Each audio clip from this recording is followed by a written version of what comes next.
और चैनल मैं हूं आपका दोस्त गोविंद शर्मा। जैसा कि आपको पता है कि हरियाणा के पेपर, पुलिस का पेपर बहुत नजदीक है और इस एग्जाम के अंदर आपकी एनिमल हस्बेंड्री पूछी जाएगी। जो हरियाणा से रिलेटेड एनिमल हस्बेंड्री के क्वेश्चंस हैं, जो समझ है, वो आने वाली 10 से 15 वीडियो में मैं आपको कराने वाला हूं। तो आज की क्लास में आपका बहुत बहुत स्वागत है और साथ साथ मैं आपको आज की क्लास में कराने वाला हूं हरियाणा में पशुधन यानी कि एनिमल हस्बेंड्री इन हरियाणा।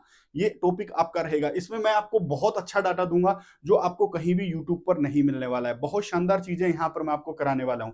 तो चलिए चलते हैं। जैसा कि आप सबको पता है कि कहा जाता है कि हरियाणा जो है दूध की नगरी है, दूध दही का खाना बहुत शानदार हमारा हरियाणा।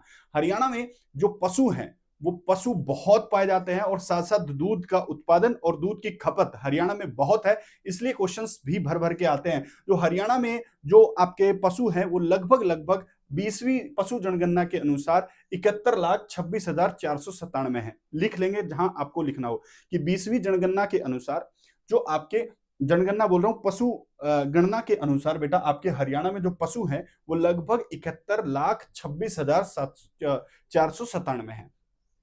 पूरे भारत की जो जीडीपी है उसमें 2.5% हरियाणा के पशुधन से ही आता है। ये आपको ध्यान रखना है। उसके बाद अगर पूछा जाए हरियाणा में सबसे ज्यादा कौन सा पशु है, तो आपका आंसर होगा कि हरियाणा में सबसे ज्यादा कौन सा पशु पाया जाता है, आपका भैंस पाया जाता है। सबको पता है भैंस को हरियाणा में खुंडी भी कहा जाता है। हरियाणा की जो भैंस है वो मुर्रा नस्ल की जो भैंसें हैं वो हरियाणा में प्रसिद्ध है और साथ साथ ये मुर्रा नस्ल की भैंसें आपकी बेटा कहां, जींद में पाई जाती है। इसलिए दूध नगरी किसे कहते हैं, जींद में कहते हैं। तो आपका ये वाला क्वेश्चन भी हो जाएगा। सर्वाधिक पशु कौन सा है हरियाणा में, सर्वाधिक पशु हरियाणा में है आपका भैंस और खुंडी और मुर्रा इसी को कहा जाता है। अब अगर बात करें टोटल भारत के दूध उत्पादन का 5.08% हरियाणा से आता है। याद रखेंगे, याद रखेंगे। उसके बाद एक आदमी हरियाणा का, उसको दूध की उपलब्धता कितनी है, तो 1128 ग्राम प्रतिदिन प्रत्येक व्यक्ति हरियाणा का दूध पी सकता है, ऐसी उपलब्धता है। और ऐसा हरियाणा तीसरे नंबर पर आता है।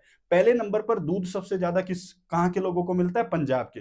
दूसरे नंबर पर कौन आता है सर, राजस्थान। पंजाब के एक व्यक्ति को लगभग 1318 ग्राम दूध उपलब्ध है प्रतिदिन और साथ साथ राजस्थान के जो एक व्यक्ति को दूध उपलब्ध है वो है 1229 ग्राम। तीसरे नंबर पर हरियाणा आता है, 1128 ग्राम पेपर में पूछा जाता है। उसके बाद भारत के प्रत्येक व्यक्ति की अगर टोटल दूध उपलब्धता देखें तो वो 485 ग्राम है। आपको याद रखना है पंजाब, आपको याद रखना है राजस्थान, आपको याद रखना है तीसरे नंबर पर हरियाणा और चौथे नंबर पर भारत की अगर आपसे पूछ ले औसतन दूध उपलब्धता भारत में 485 ग्राम पर व्यक्ति है। ये आपको ध्यान रखना है, याद रखना है। अब दूध उत्पादन सबसे ज्यादा कहां पर होता है, कौन से राज्य में होता है, तो दूध उत्पादन सबसे ज्यादा होता है आपके कहां पर, यूपी में। दूसरे नंबर पर आपका है राजस्थान, तीसरे नंबर पर आपका कौन सा है, आपका मध्य प्रदेश है, चौथे नंबर पर गुजरात और पांचवें नंबर पर महाराष्ट्र है। ये स्लाइड शायद आपको क्लियर रही होगी, बहुत अच्छे तरीके से आपको ये चीजें आ रही होंगी समझ में, ऐसी आशा करता हूं। आगे चलते हैं। बहुत कम समय में मैं आपको बहुत अच्छा डाटा तैयार करके यहां पर देने वाला हूं। अब देखो, अभी मैंने बताया कि हरियाणा में लगभग 20वीं जनगणना के अनुसार 71,26,000 और 497 पशु उपलब्ध है। अब सबसे ज्यादा पशु देखेंगे तो कहां पर है, सबसे ज्यादा पशु आपके हिसार में है और सबसे कम पशु कहां पर है, सबसे कम पशु आपके कहां पर है, पंचकुला के अंदर है।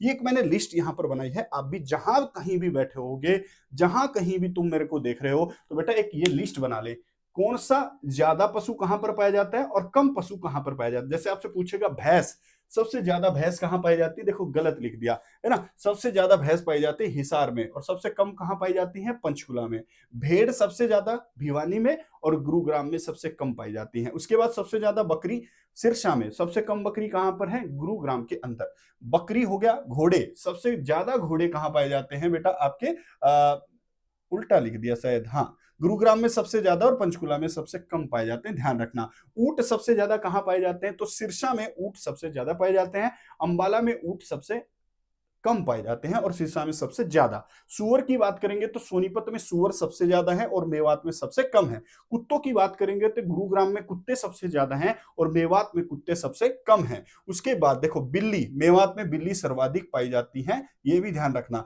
हाथी सबसे ज्यादा कहां पाए जाते हैं, यमुनानगर में पाए जाते हैं। आपको याद रखना है ऊंट कहां पर पाए जाते हैं, आपको याद रखना है सुअर कहां पर पाए जाते हैं, आपको याद रखना है गायें सबसे ज्यादा कहां पाई जाती है, बिल्कुल सही, गायें सबसे ज्यादा देखो गायें सबसे ज्यादा पाई जाती है सिरसा के अंदर। क्यों? क्योंकि सर सबसे प्रथम गौशाला हरियाणा की जो कि खोली गई थी 1978 में दयानंद सरस्वती के द्वारा। कहां पर? सिरसा के अंदर। तो सब सर्वाधिक गौशालाओं की संख्या भी कहां है? सिरसा के अंदर है। देखो हरियाणा में एक गोवध कानून लेकर आई थी हरियाणा सरकार, जिस कानून के तहत 2 साल से लेकर 10 साल तक की सजा थी, याद रखेंगे। और ये कानून जो है गोवध संरक्षण कानून 16 मार्च 2015 को आया था और इसमें सजा का प्रावधान आया हुआ क्वेश्चन है, 2 साल से लेकर 10 साल तक की सजा का प्रावधान है। एक संत गोपाल दास हैं जो गौ चारण भूमि के लिए प्रसिद्ध हुए हैं हरियाणा के अंदर, याद रखना इनका नाम। एक देखो हरदेनु गाय है जो लाला लाजपत राय, एक पशु विश्वविद्यालय है हरियाणा में, उसने विकसित की है। और नंदी घर, हरियाणा का पहला नंदी घर, आधुनिक नंदी घर कहां पर बनाया गया है? हसनपुर सोनीपत में बनाया गया था। इसको आपको याद रखना है, पेपर के लिए बहुत ज्यादा जरूरी है। अब ये क्वेश्चन पूछ सकता है कि आप कमेंट बॉक्स में बताओ भारत का सबसे बड़ा पशु मेला कहां पर लगता है। कमेंट बॉक्स में बताओ हरियाणा का सबसे बड़ा पशु मेला कहां पर लगता है, तो वो जहाजगढ़ में लगता है। अब जहाजगढ़ कहां पर है? झज्जर के अंदर है। सर ऊंट का मेला कहां लगता है? बरालू भिवानी में लगता है ऊंट का मेला। याद रखेंगे, याद रखेंगे। थोड़ा सा यहां भी कंफ्यूजन होता है, कुछ केंद्र असव केंद्र पूछे, भैंस केंद्र पूछे, भेड़ केंद्र पूछे और भोरण प्रत्यारोपण केंद्र पूछे तो आंसर आएगा हिसार। और सुअर आधुनिक सुअर प्रजनन केंद्र पूछे तब भी आंसर है हिसार। और बैल की छुट्टी हरियाणा में किस दिन होती है, तो आंसर आपका क्या है? अमावस्या के दिन बैल की छुट्टी होती है हरियाणा के अंदर।